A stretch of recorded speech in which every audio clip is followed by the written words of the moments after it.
Welcome to ఆర్‌నైన్ TV. నేను Neeraja. Bulletin లో ముందుగా హెడ్లైన్స్ చూద్దాం. పాలమనేరు డీఎస్పీ ఉమా మహేశ్వర్ రెడ్డి మీడియా సమావేశం. దేవినేని చంద్రశేఖర్ కు నివాళులు అర్పించిన భువనేశ్వరి.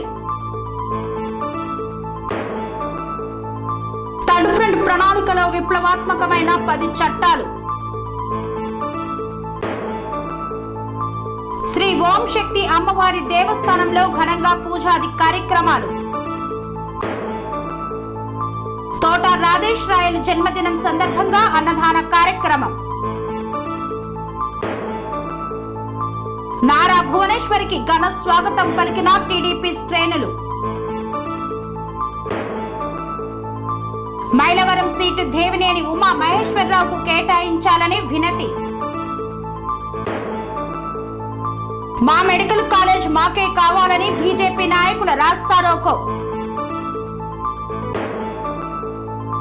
ఖాతాదారుల శ్రేయస్సే సుధా బ్యాంకు ప్రధాన లక్ష్యమన్న డైరెక్టర్. ఆటో కార్మికుల కోసం మాట్లాడే అర్హత బీఆర్ఎస్ నాయకులకు లేదన్న బిర్లా ఐలయ్య. ఇప్పలగూడెం గ్రామంలో జరిగిన హత్య కేసును ఛేదించిన నల్గొండ పోలీసులు ఈ నేపథ్యంలో ప్రెస్ మీట్ ను నిర్వహించారు. నల్గొండ జిల్లా పోలీస్ కార్యాలయంలో ప్రెస్ మీట్ ను నిర్వహించారు. కేతపల్లి మండలం ఇప్పలగూడెం గ్రామంలో జరిగిన హత్య కేసులో నిందితులను కేతపల్లి పోలీసులు అరెస్టు చేసినట్లు పేర్కొన్నారు. నల్గొండ ఇన్ఛార్జ్ డీఎస్పీ లక్ష్మీనారాయణ ఈ విషయాన్ని తెలియజేశారు. జిల్లా కేంద్రంలోని పోలీస్ కార్యాలయంలో ఏర్పాటు చేసిన విలేకరుల సమావేశంలో ఆయన వివరాలను వెల్లడించారు. ఈ నెల 3న ఇప్పలగూడెంలో జరిగిన హత్య కేసులో మృతుని కుమారుడు ఇచ్చిన ఫిర్యాదు మేరకు కేతపల్లి పోలీసులు కేసు నమోదు చేసి విచారణ చేపట్టారు. అదే గ్రామానికి చెందిన మోదల శ్రావణ్ కుమార్ కు చెందిన వ్యవసాయ భూమిలో మృతుడు వంటల సైదులు కూలి పని నిమిత్తం వెళ్లేవాడు. అదే సమయంలో శ్రావణ్ భార్యతో సైదులు చనువుగా ఉండేవాడు. దీనితో శ్రావణ్ తన భార్యతో అక్రమ సంబంధం కొనసాగిస్తున్నాడని అనుమానం కలిగి అతనిపై కోపం పెంచుకొని జరిగిన విషయాన్ని తన సొంత బామ్మర్ది కుడకుడ గ్రామానికి చెందిన బండారి వెంకటేశ్వర్లకు చెప్పి ఎలాగైనా సైదులను చంపాలన్నాడు. అందుకు బామ్మర్ది ఒప్పుకొని ఈ నెల 2న మేదల శ్రావణ్ కుమార్ తన బామ్మర్ది వెంకటేష్ సైదులను చంపుటకు ఒక పథకం వేశారు. సైదులు కదలికలను తెలుసుకొంటకు అదే గ్రామంలో నివాసముంటున్న వెంకటేష్ బాబాయి కొడుకు బండారి సాయి కుమార్ ను కలిసి మృతుణ్ణి చంపే పథకం చెప్పి అందుకు తన సహాయం కావాలని అడిగారు. అందుకు సాయి కుమార్ కూడా ఒప్పుకున్నాడు. అందరూ కలిసి ఊర్లోనే శ్రావణ్ కుమార్ యొక్క వ్యవసాయ భూమి వద్ద మందు బీర్లు తాగి తమ పథకంలో భాగంగా సైదులు చంపుటకు వ్యవసాయ పొలం వద్ద పొలం పనిముట్లకు వాడే ఇనుప సుత్తెను తమ బండిలో పెట్టుకున్నారు. రాత్రి 7:30 గంటల సమయంలో సైదులు అదే గ్రామంలో బెల్ట్ షాపు వద్ద మందు తాగుతుండగా వెంకటేష్ సాయి ఇద్దరు అక్కడికి వెళ్లి మృతునితో కలిసి మనం బయటకు వెళ్లి మాట్లాడుకుందామంటూ మందు తాగుదామని నమ్మపలికి అక్కడి నుండి మృతుణ్ణి తమ వెంట ఇప్పలగూడెం గ్రామ శివారులోని ఐకేపీ సెంటర్ వద్దకు తీసుకువెళ్లారు. ఇంతలో శ్రావణ్ కుమార్ కూడా తన వ్యవసాయ భూమి వద్ద నుండి ఐకేపీ సెంటర్ వద్దకు వచ్చాడు. అక్కడ అందరూ కలిసి తమ వెంట తీసుకువెళ్లిన మందు బీర్లు తాగారు. అదే సమయంలో సైదులు ఎందుకు తన భార్య వెంట ఎందుకు పడుతున్నావని శ్రావణ్ కుమార్ సైదులను అడగడంతో వారిద్దరి మధ్య గొడవ పెరిగింది. దీంతో ఆగ్రహం చెంది శ్రావణ్ కుమార్ వెంకటేష్ తమతో పాటు తెచ్చుకున్న సుత్తెతో కుడి కన్ను పక్కన కుడి చెవి మెడపై ఛాతిపై కుడి కణతపై ఎడమ కాలు తొంటిపై బలంగా కొట్టి హత్య చేశారు. సైదులను హత్య చేసే సమయంలో సాయి కుమార్ రోడ్డుపై కాపలాగా ఉన్నాడు. 3 నిందితులను బుధవారం అరెస్టు చేసి నేరానికి ఉపయోగించిన 3 సెల్ ఫోన్లు మోటార్ సైకిళ్లు ఒక సుత్తెను స్వాధీనపరుచుకున్నట్లు తెలిపారు. ఈ కేసు ఛేదించిన సర్కిల్ ఇన్స్పెక్టర్ ఎస్ రాఘవారావు, కేతపల్లి ఎస్ఐ శివతేజ, సిబ్బంది మహేష్, అజిత్ రెడ్డిని డీఎస్పీ అభినందించారు. కంచికచర్లలో దేవినేని చంద్రశేఖర్ కు నివాళులు అర్పించిన భువనేశ్వరి.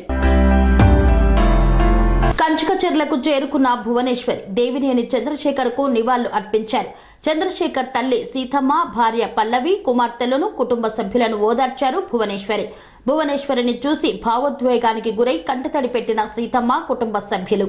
ధైర్యంగా ఉండాలని ఓదార్చింది భువనేశ్వరి. దేవినేని ఉమా మహేశ్వరరావును పరామర్శించిన భువనమ్మ.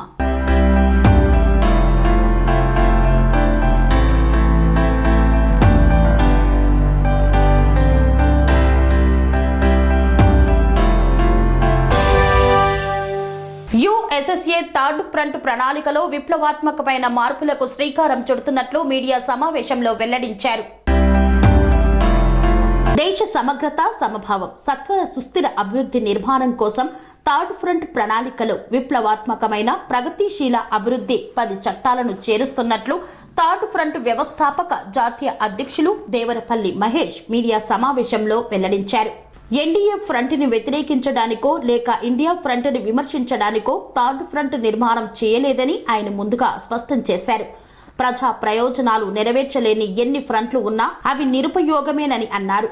మా థర్డ్ ఫ్రంట్ లో ప్రజా ప్రయోజనాలను నెరవేర్చడంతో పాటు ఇటు ప్రభుత్వ రంగాన్ని అటు ప్రైవేటు రంగాన్ని కూడా నూతన రాజకీయ ఆర్థిక విధానాలతో సమానంగా అభివృద్ధి చేస్తామని తెలిపారు. రాష్ట్రాల అభివృద్ధి, రాష్ట్రంలో ప్రజల అభివృద్ధి ఎజెండాగా నూతన రాజకీయ ఆర్థిక విధానాలు మా విధానాలని తెలిపారు. అన్ని పార్టీలు ఫ్రంట్లు ఉచితాలు పథకాలతో ఎన్నికలకు సిద్ధమవుతున్న వేళ ప్రజల సమగ్రత, సుస్థిర అభివృద్ధి కోసం సమాజానికి ఎంతో ఆరోగ్యకరమైన 10 చట్టాలను తీసుకువస్తున్నామని వాటిని ఆయన వివరించారు. థర్డ్ ఫ్రంట్ నిర్మాణం గురించి, దానికి సంబంధించిన విషయాల గురించి క్లుప్తంగా 1 నిమిషంలో వివరిస్తాను. థర్డ్ ఫ్రంట్ నిర్మాణం జనవరి 1న ఇదే ప్రెస్ క్లబ్లో ఏర్పాటు చేశాం. దానికి సంబంధించి ఉమ్మడి రాజధాని అయిన హైదరాబాద్లో కూడా జనవరి 9వ తారీఖున ఆ కార్యక్రమం కూడా నిర్వర్తించాం.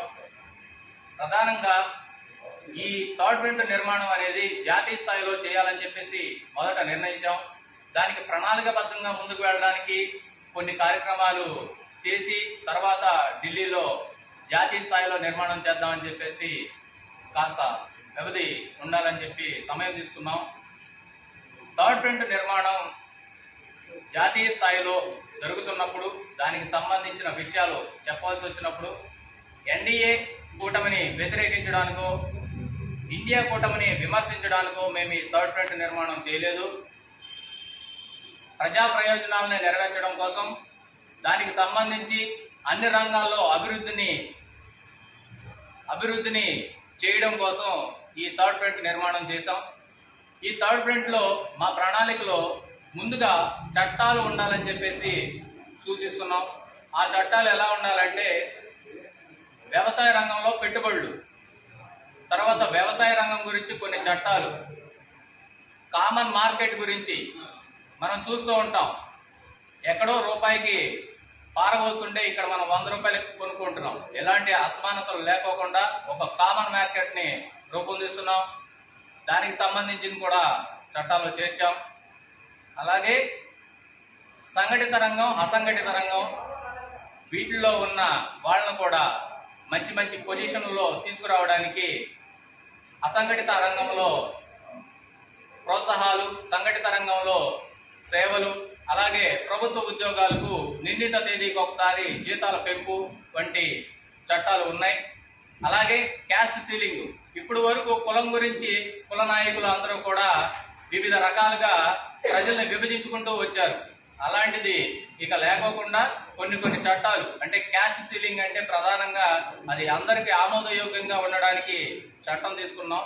తర్వాత అలాగే గ్రామ స్థాయి నుంచి రోడ్ల నిర్మాణం కానివ్వండి, లైట్స్ కానివ్వండి, తర్వాత వాటర్ కానివ్వండి, సర్వీస్ కానివ్వండి, సేవలు కానివ్వండి, అన్నీ కూడా థర్డ్ ఫ్రంట్ నిర్మాణంలో లోకల్ బాడీ ఎలక్షన్లకి ఒక ప్రణాళికతో వెళ్ళేలా అదొక చట్టం. వితంతులు, గవర్నమెంట్ ఎంప్లాయీస్ ఎవరైతే ఉన్నారో వాళ్ళకి ఫ్యామిలీ డాక్టర్ కాన్సెప్ట్ కింద ఒక సిస్టమ్ కింద అది ఒక చట్టం. అలాగే మిగిలిన కొన్ని చట్టాలు అభివృద్ధికరంగా ఉండేటట్టుగా ఉంటాయి. అవన్నీ కూడా మేము ఒక కమిటీని వేసి ఆ కమిటీలోకి ప్రొఫెసర్ నాగేశ్వరరావు, ఐఏఎస్ జయప్రకాష్ నారాయణ్, ఇంకొక ఐపీఎస్ ఆర్ఎస్ ప్రవీణ్ కుమార్, తర్వాత కత్తి పద్మారావు, ఇంకొకళ్ళు తెలకపల్లి రవి, ఇలాగా కొంతమంది మేధావుల్ని ఒకే వేదిక మీదకి తీసుకువచ్చి, ఎందుకు తీసుకొస్తున్నామంటే ఇప్పటి వరకు సంక్షోభాలకు సంబంధించి, కులపరంగా రాజకీయాలకి సంబంధించి అందరూ కూడా మాట్లాడుతున్నప్పుడు వీళ్లే ఎక్కువగా మాట్లాడారు. కాబట్టి వీళ్ళ ఒపీనియన్ తీసుకొని ఆ చట్టాలపై విశ్లేషణ చేసి పత్రికాముఖంగా జాతీయ స్థాయిలో ఫ్రంట్ నిర్మాణానికి మేము ఈ కార్యక్రమం తీసుకున్నాం. దీనికి ప్రెస్ మీట్ లో ప్రెస్ క్లబ్ లో నిర్వర్తించడానికి ఈ చట్టాలను కూడా పొందుపరిచి మీ యొక్క సమక్షంలో రిలీజ్ చేశాం. దీనికి సంబంధించిన మరికొన్ని కార్యక్రమాలు ఒక 10 రోజుల్లో తెలియజేస్తాం మీకు ప్రెస్ మీట్ పెట్టి. అది దానికి సంబంధించిన ఒక వేదికని కూడా మేము అదే రోజు అనౌన్స్మెంట్ చేస్తామని చెప్పేసి ఈ పత్రికా ముఖంగా మీ అందరికీ కూడా తెలియజేస్తూ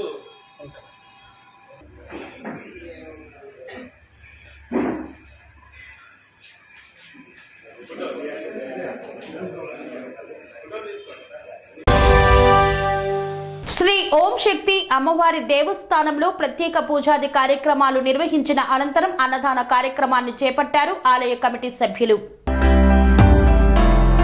కుప్పం కొత్తపేటలోని జయప్రకాష్ రోడ్ గవర్నమెంట్ జూనియర్ కళాశాల పక్కన ఉన్న దేవస్థానంలో ఆలయ కమిటీ సభ్యులు గురుస్వామి మంజుల, మురుగేష్ మునియప్ప, బాలాజీ ఆధ్వర్యంలో ఘనంగా పూజా కార్యక్రమాలు నిర్వహించారు. ఈ కార్యక్రమానికి భక్తులు భారీ సంఖ్యలో పాల్గొన్నారు. అమ్మవారిని దర్శించుకున్న భక్తులకు తీర్థ ప్రసాదాలు అందజేశారు. ఈ సందర్భంగా ఆలయ అర్చకులు బాబు మాట్లాడుతూ దేవాలయం నిర్మించి 35 సంవత్సరాలు కావస్తుందని, అప్పటి నుండి ప్రతి సంవత్సరం అమావాస్య రోజున ఘనంగా పూజా కార్యక్రమాలు నిర్వహిస్తామన్నారు. అమ్మవారిని దర్శించుకోవడానికి వచ్చిన భక్తులకు అన్నదాన కార్యక్రమం చేయడం జరుగుతుందని తెలిపారు.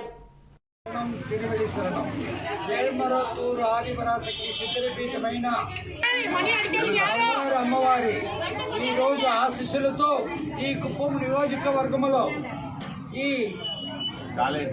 కాలేజీ జయప్రకాష్ రోడ్ లో ఉన్న ఓం శక్తి దేవాలయంలో అద్భుతమైన ఒక అవకాశం ఏమరంటే ఈ అమావాస్య అనేది వచ్చి మహాభాగ్యం భక్తాదులకు ఈ రోజు అన్నదానం చేసి భక్తాదులకు అందరికీ అమ్మవారికి నైవేద్యంతో అందరికీ సమర్పిస్తున్నారు. ఇట్లా కమిటీ సభ్యులు అందరికీ నా ఒక ధన్యవాదాలు. వచ్చిండే భక్తాదులకు ధన్యవాదాలు. రాయచోటి పట్టణంలో తోట రాధేష్ రాయల్ జన్మదినాన్ని పురస్కరించుకొని అన్నదాన కార్యక్రమాన్ని చేపట్టారు. అన్నమయ్య జిల్లా రాయచోటి పట్టణంలో తోట వెంకట శంకర్ లక్ష్మీ ప్రసన్న దంపతుల కుమారుడు తోట రాధేష్ రాయల్ జన్మదినాన్ని పురస్కరించుకొని పట్టణంలోని పలు ప్రాంతాల్లో అన్న స్వీకరణ కార్యక్రమాన్ని నిర్వహించారు. తొలుత సంజీవనగర్ కాలనీలోని సాయిబాబా మందిరంలో రాధేష్ రాయల్ పేరున ప్రత్యేక పూజలు చేపట్టారు. అనంతరం అన్నదాన కార్యక్రమాన్ని నిర్వహించి పలు ప్రాంతాలలోని వృద్ధులతో పాటు సుమారు 450 మందికి మిఠాయిలతో పాటు భోజనం ప్యాకెట్లను పంపిణీ చేశారు. పుట్టినరోజు పర్వదినాన ఇంతమంది కడుపు నింపి ఆకలి తీర్చిన రాధేష్ రాయల్ నిండు నూరేళ్లు ఆయురారోగ్యాలతో సంతోషంగా ఇటువంటి జన్మదిన వేడుకలు మరెన్నో జరుపుకోవాలని దీవించారు. కుమారుడి పుట్టినరోజున 10 మంది ఆకలి తీర్చిన తోట కుటుంబ సభ్యులకు కృతజ్ఞతలు తెలిపిన వృద్ధులు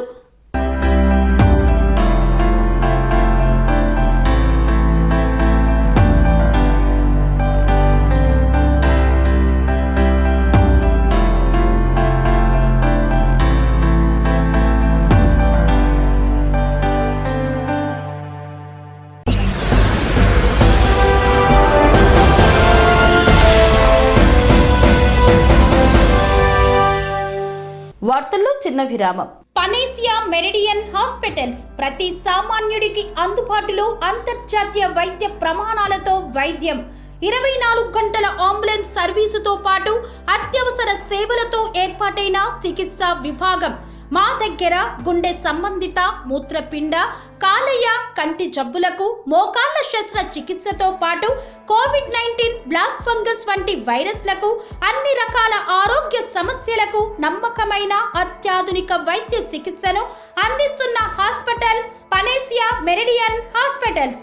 మీ ఆరోగ్య సమస్య ఏదైనా ఇప్పుడు పరిష్కారం సాధ్యం. సంపూర్ణ ఆరోగ్యం కోసం సంప్రదించండి Panacea Meridian hospitals, opposite Bheeramguda Kaman, RC Puram, Sangareddy district, pin code 502032. సంప్రదించాల్సిన ఫోన్ నెంబర్ 0845524177 మరియు 7893757770. తిరిగి వార్తలకు స్వాగతం. చందర్లపాడు మండల కేంద్రంలో నిజం గెలవాలనే కార్యక్రమంలో పాల్గొన్న భువనేశ్వరి. ఆమెకు ఘన స్వాగతం పలికిన ప్రజలు. ఎన్టీఆర్ జిల్లా చందర్లపాడు మండల పరిధిలోని కోనాయపాలెంలో నిజం గెలవాలి అనే కార్యక్రమంలో పాల్గొన్న నారా భువనేశ్వరికి ఘన స్వాగతం పలికిన టీడీపీ నాయకులు, కార్యకర్తలు, అభిమానులు. కోనాయపాలెం గ్రామంలో నిజం గెలవాలనే కార్యక్రమంలో భాగంగా చంద్రబాబు అక్రమ అరెస్టు తట్టుకోలేక గుండెపోటుతో మృతి చెందిన వనపర్తి మల్లికార్జునరావు కుటుంబాన్ని పరామర్శించింది నారా భువనేశ్వరి. వారి కుటుంబాన్ని ఓదార్చి ధైర్యం చెప్పి ఆర్థిక సహాయాన్ని అందజేశారు.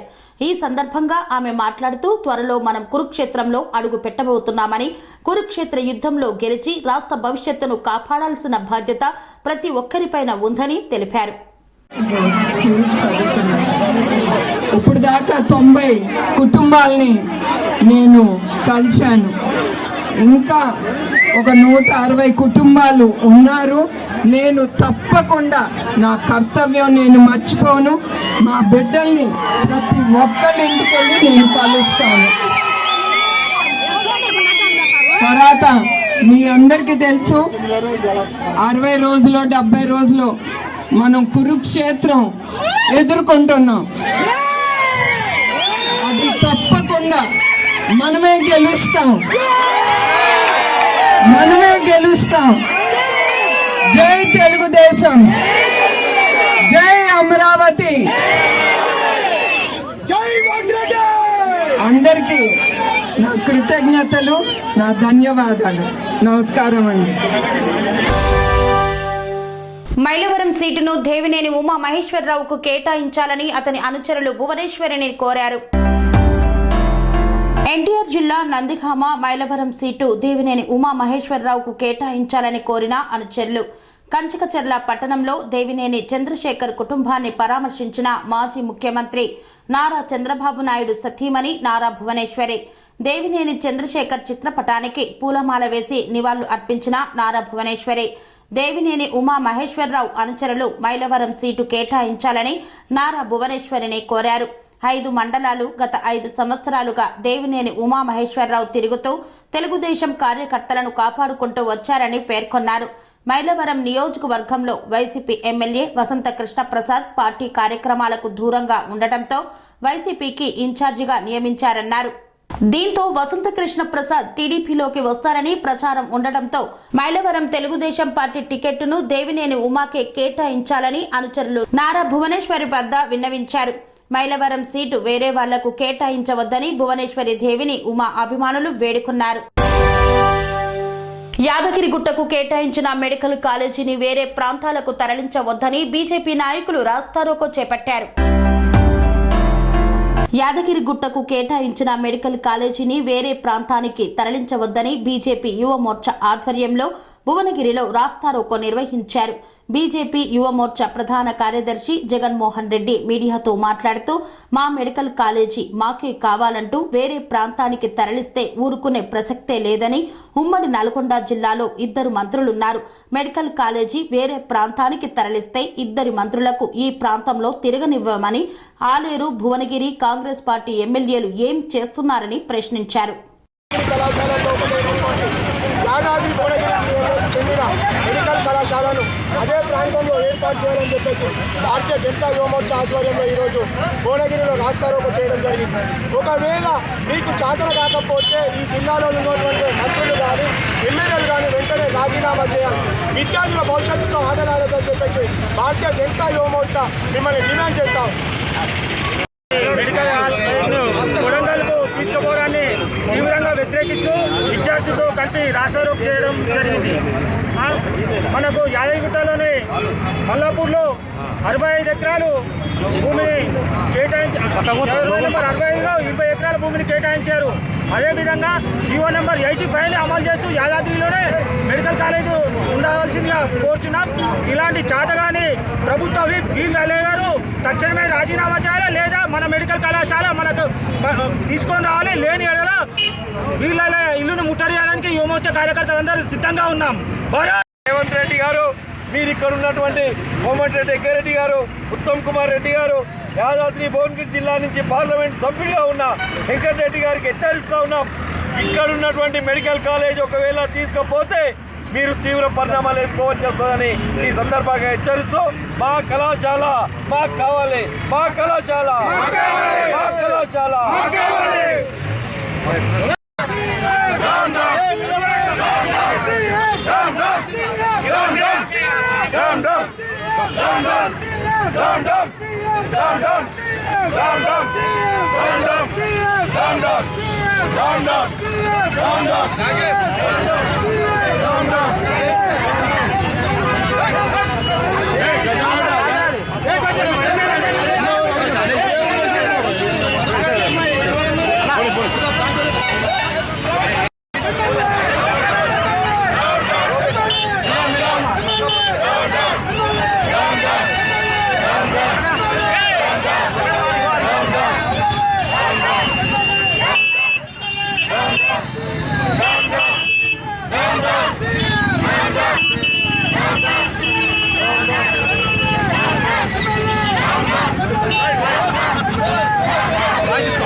ఖాతాదారుల శ్రేయస్సే సుధా బ్యాంకు లక్ష్యమన్న పెద్దిరెడ్డి గణేష్.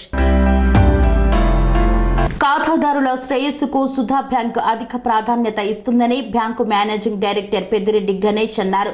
బ్యాంకులో కోదాడకు చెందిన బూర్గుల లక్ష్మి 2022లో 4 లక్షల రూపాయల రుణం తీసుకొని చెల్లిస్తుండగా ఇటీవల అనారోగ్యంతో మృతి చెందింది.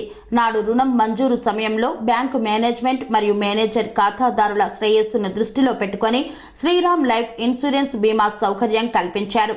మిగిలిన రుణం చెల్లించాల్సిన అవసరం లేకుండా ఇన్సూరెన్స్ సంస్థ నుండి మంజూరైన 3,54,000 రూపాయల చెక్కును లక్ష్మీ భర్త శ్రీనివాసరావుకు అందజేశారు. సుధా బ్యాంకు కల్పించే సేవలను ఖాతాదారులు సద్వినియోగం చేసుకోవాలన్నారు. ఈ కార్యక్రమంలో బ్యాంకు మేనేజర్ రవికుమార్ మరియు బ్యాంకు సిబ్బంది తదితరులు పాల్గొన్నారు. Sudha cooperative urban bank limited ఈరోజు కోదాడ బ్రాంచ్లో శ్రీరామ్ లైఫ్ ఇన్సూరెన్స్ ద్వారా వచ్చిన 3,56,000 రూపాయలు వారికి క్లెయిమ్ ఇవ్వడం జరిగింది. గతంలో బూర్గుల లక్ష్మి అనే మహిళ 4 లక్షల రూపాయలు రుణం తీసుకుని వారు అకాలంగా మరణం చెందడం ద్వారా మరి ఆ రోజు బ్యాంక్ మేనేజర్ చొరవతో ఇన్సూరెన్స్ చేయించడం వల్ల ఈరోజు వారి లోన్ అవుట్ స్టాండింగ్ అమౌంట్ ఏదైతే ఉందో 3,56,000 రూపాయలు ఆ అమౌంట్ని శ్రీరామ్ లైఫ్ ఇన్సూరెన్స్ ద్వారా వారికి బూర్గుల శ్రీనివాసరావు గారికి అందజేయడం జరిగింది. మరి ఈరోజు ఆ మహిళ బారోయర్ ఎవరైతే ఉన్నారో ఆవిడ అకాల మరణం ద్వారా మనం తీసుకురాలేకపోయిన ఆవిడని వారి మీద ఆధారపడిన వారికి మరి వారి కుటుంబ సభ్యులకి కొంత ఊరట కొంత వెసులుబాటు కలిగి ఆ రుణం తీర్చాల్సిన బాధ్యత నుంచి వాళ్ళని మనం ఆదుకోవడం జరిగింది. అట్లాగే సుధా కోఆపరేటివ్ అర్బన్ బ్యాంక్ మొత్తం ఉమ్మడి నల్గొండ జిల్లాలో 6 బ్రాంచులు కలిగి ఉండి దాదాపు 225 కోట్ల రూపాయల వ్యాపారం చేస్తూ మరి ఖాతాదారుల సేవల కోసం మరి ఖాతాదారుల యొక్క ప్రయోజనాల కోసం ఇటువంటి ఎన్నో స్కీముల ద్వారా వారికి రుణాలు మంజూరు చేయడమే కాదు మరి వివిధ పథకాల ద్వారా వారికి ఎంతో చేయూతనిస్తూ జరిగింది. మరి ఖాతాదారుల యొక్క శ్రేయస్సే మా యొక్క ప్రధానమైన ధ్యేయంగా పనిచేస్తూ ముందుకు పోవాలి. అందుకు ఖాతాదారుల యొక్క ఓటాదారులు ఖాతాదారుల యొక్క మద్దతు వారి యొక్క సపోర్ట్ ఎంతో అవసరం అని చెప్పి మీ ద్వారా తెలియజేస్తున్నారు. బీఆర్ఎస్ పార్టీకి ఆటో కార్మికుల గురించి మాట్లాడే అర్హత లేదన్న ప్రభుత్వ విప్ ఆలేరు శాసనసభ్యులు బిర్లా ఐలయ్య. అసెంబ్లీ సమావేశంలో ప్రభుత్వ విప్ ఆలేరు ఎమ్మెల్యే బిర్లా ఐలయ్య ప్రతిపక్ష బీఆర్ఎస్ పార్టీ ఎమ్మెల్యేలపై మండిపడ్డారు. బీఆర్ఎస్ ఎమ్మెల్యే పల్లా రాజేశ్వర్ రెడ్డి సభలో ఆటో కార్మికులను ఆదుకోవాలని మాట్లాడుతున్న సందర్భంలో మీ ప్రభుత్వ హయాంలో ఆటో కార్మికులకు న్యాయం చేయలేదని బిర్లా ఐలయ్య ఫైర్ అయ్యారు. యాదగిరిగుట్టను 1200 కోట్ల రూపాయలు పెట్టి అభివృద్ధి చేశామని అనటం, భక్తులు, ఆటో కార్మికులు భూములు కోల్పోయిన బాధితుల బాధలు చూస్తేనే అర్థమవుతుందన్నారు. యాదగిరిగుట్ట అభివృద్ధి పేరు మీద 500 మంది కుటుంబాలు పొట్టగొట్టారని మండిపడ్డారు. 300 మంది ఆటో కార్మికుల కుటుంబాలు రోడ్డున పడ్డాయన్నారు. అలాంటి కుటుంబాలను ముఖ్యమంత్రి రేవంత్ రెడ్డి చొరవతో ఈ నెల 11వ తేదీన ఆటోలను యాదాద్రి కొండపైకి అనుమతిస్తున్నారని తెలిపారు. మంత్రులు కోమటిరెడ్డి వెంకటరెడ్డి, శ్రీధర్ బాబు చొరవతో ఆటో కార్మికులకు ఉపాధి కలుగుతుందన్నారు. మంత్రి కొండా సురేఖ చొరవతో కొండపైన భక్తుల సౌకర్యార్థం డార్మెంటరీ హాల్ నిర్మాణం అవుతుందన్నారు. యాదగిరిగుట్టను వైటీడీఏ పేరుతో అడ్డాగా చేసుకుని కల్వకుంట్ల కవిత, మంత్రి జగదీష్ రెడ్డిలు 50% నిధులను దోచుకున్నారని ఆరోపించారు. కనీసం యాదాద్రిలో ఆలయ అర్చకులకు కనీస సౌకర్యాలు లేవని, ఇలాంటి పనులు మీ ప్రభుత్వంలో చేశారని ప్రభుత్వ whip Aleru MLA Birla Ailaiah BRS ఎమ్మెల్యేలపై మండిపడ్డారు. అధ్యక్ష, ఒక్క నిమిషం అధ్యక్ష. ఇదే యాదగిరిగుట్ట అభివృద్ధి పేరు మీద 500 మంది పొట్టను కొట్టినటువంటి వీళ్ళు ఇలా మహిళల గురించి కానీ ఆటో కార్మికుల గురించి మాట్లాడడం విడ్డూరంగా ఉంది. అభివృద్ధి పేరు మీద 500 మంది అయితే అందులో 15 మంది కుటుంబాలు చనిపోయిన అధ్యక్ష. ఇవాళ 3 సంవత్సరాల నుంచి కనీసం ఉపాధి లేక రోడ్ల మీద అడుగుతుంటారు అధ్యక్ష. అదే గౌరవ మా ఇప్పుడున్నటువంటి మంత్రివర్యులు ప్రతిపక్షంలో ఆటో కార్మికులకు లేవనెత్తితే అప్పుడున్నటువంటి ప్రభుత్వం స్పందించలేదు. మళ్ళీ ఇవాళ మా గౌరవ ముఖ్యమంత్రి కానీ మా మంత్రి కోమటిరెడ్డి వెంకటరెడ్డి గారి ఆధ్వర్యంలో రేపు 11వ తారీఖున మన ప్రభుత్వం కొండపైకి ఆటోలు అనుమతించింది అధ్యక్ష. ఇవాళ 1000 కోట్లతోటి కొండ అభివృద్ధి చేసింది అధ్యక్ష. ఇవాళ గౌరవ మంత్రి కొండ సురేఖ గారి చొరవతోటి పైన డార్మెంట్ రాళ్ళు, అదేవిధంగా వచ్చే భక్తులకు ఇవాళ మన ప్రభుత్వం వసతి కల్పిస్తుంది అధ్యక్ష. మరి ఇన్ని 1000 కోట్ల అభివృద్ధి అని మొత్తం దండుకున్నారు. అక్కడ ఒక వైటీగా పెట్టి వీళ్ళు అడ్డాగా చేసి ఉన్న నిధులను 50% దోచుకున్నారు అధ్యక్ష. యాదగిరిగుట్టను ఇప్పుడు మన ప్రభుత్వం వచ్చినాకనే మా అక్కయ్య ఆధ్వర్యంలో ప్రక్షాళన చేసినాం. ఇలా వచ్చే పంతులు, అక్కడ ఉన్నటువంటి పంతులకు కూడా ఏ రకంగా సౌకర్యాలు అధ్యక్ష. నిజంగా పేరుకే యాదగిరిగుట్టను అడ్డాగా మార్చుకొని వైటీగా ద్వారా 50% నిధులు కల్వకుంట్ల కవితకు, ఇవాళ ఇక్కడ ఉన్నటువంటి జగదీష్ రెడ్డికి పోయినాయి తప్ప ఎవరికి పోరు అధ్యక్ష. ఇవాళ యాదగిరిగుట్ట పూర్తిగా అద్మాన పరిస్థితిలో ఉంది. ఇలా మనం వచ్చిన తర్వాత ప్రక్షాళన చేస్తున్నాం అధ్యక్ష. ఇంతటితో వార్తలు సమాప్తం. మరిన్ని అప్డేట్స్ కోసం చూస్తూనే ఉండండి TR9 టీవీ. శ్రీ అవధూతాశ్రమము, బోధానంద సత్యారామూర్తి ఆర్యుల గోసేవాశ్రమము మరియు వృద్ధాశ్రమము పడాల. ఆశ్రమములో గోసేవ, గోవుల దానము స్వీకరించుట, మీ నవగ్రహ దోషములు పోవుటకు గోపూజ చేయబడును. మూలికా వైద్యము, గోపంచగవ్య వైద్యము చేయబడును. యంత్రములు, తావీదులు ఇవ్వబడును. శాంతి హోమములు చేయబడును. మీ ఆత్మీయుల పుట్టినరోజు, పెళ్లి రోజు మరియు వర్ధంతి వంటి ముఖ్యమైన దినములలో గోసేవ లేదా అన్నదానం చేయదలిచిన వారు సంప్రదించండి. మా వృద్ధాశ్రమంలో ఖాళీలు కలవు. చేరదలిచిన వారు సంప్రదించండి. శ్రీ శ్రీ శ్రీ స్వామి బోధానందగిరి శ్రీ అవధూతాశ్రమము, అయ్యప్ప స్వామి గుడి దగ్గర, పడాల, తాడేపల్లిగూడెం 2. Cell numbers 7981356374, 9618034 138.